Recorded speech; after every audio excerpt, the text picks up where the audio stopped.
உலகில் உள்ள எல்லா உயிரினங்களுக்கும் மனிதர்களையும் சேர்த்து அவர்கள் வாழ்கின்ற நாள்கள் முடியவே ஒரு கொடிய நோய் உள்ளது. அதாவது ஒரு பிணி ஒன்று உள்ளது. பிணி என்றால் நோய் என்ற பொருள்.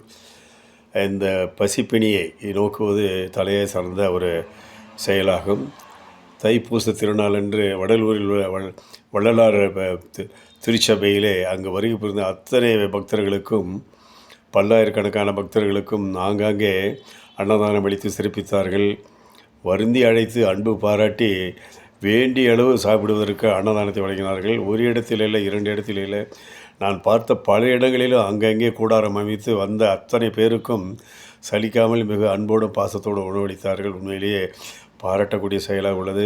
வள்ளல் பெருமானார் வாடிய பயிரை கண்ட போதில் வாடினேன் என்று கூறியுள்ளார் அல்லவா. அதனால் அந்த பயிரை கண்டு வாடியதை வருந்தியதை இந்த இடத்தில் நாம் நினைவு கூற வேண்டும். ஆக அந்த பசிப்பிணியை நோக்குவது நம்ம தலையை சிறப்பாக இருக்க வேண்டும்.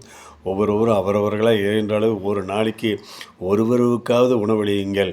அந்த பசிப்பிணியை போக்குங்கள். நமது தலையாய கடமையாக அதை தான் இருக்க வேண்டும். அதனால் அந்த பசிப்பிணியை போக்குவோம்.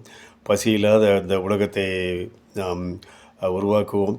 மற்ற பிராணிகளுக்கும் உணவளித்து அவர்களுடைய அந்த பசிப்பிணியை போக்குவது நம்ம தலையாய கடமையாக இருக்கும். அதனால் எல்லோரும் ஒருவருக்காவது தங்களால் இயன்றாலும் ஒருவருக்காவது தினசரி ஒருவருக்காவது அவருடைய பசியை போக்குங்கள், அந்த பசிப்பினை நீக்குங்கள், அவர்கள் உணவளிகள் என்பது அன்போடு கேட்டுக்கொள்ளுகின்றேன். எல்லா உயிர்களும் இன்புற்று வாழ வேண்டும். அதுதான் வள்ளலார் பெருமகனார் நமக்கு அளித்துள்ள செய்தி. ஆக எல்லோரும் இன்புற்று வாழ்வதற்கான ஒரே வழி நாம் அன்னதானம் அளித்து அவர்கள் மகிழ்விக்க செய்ய வேண்டும் என்று அன்போடு கேட்டுக்கொள்கிறேன். வாழியவே பல்லாண்டு.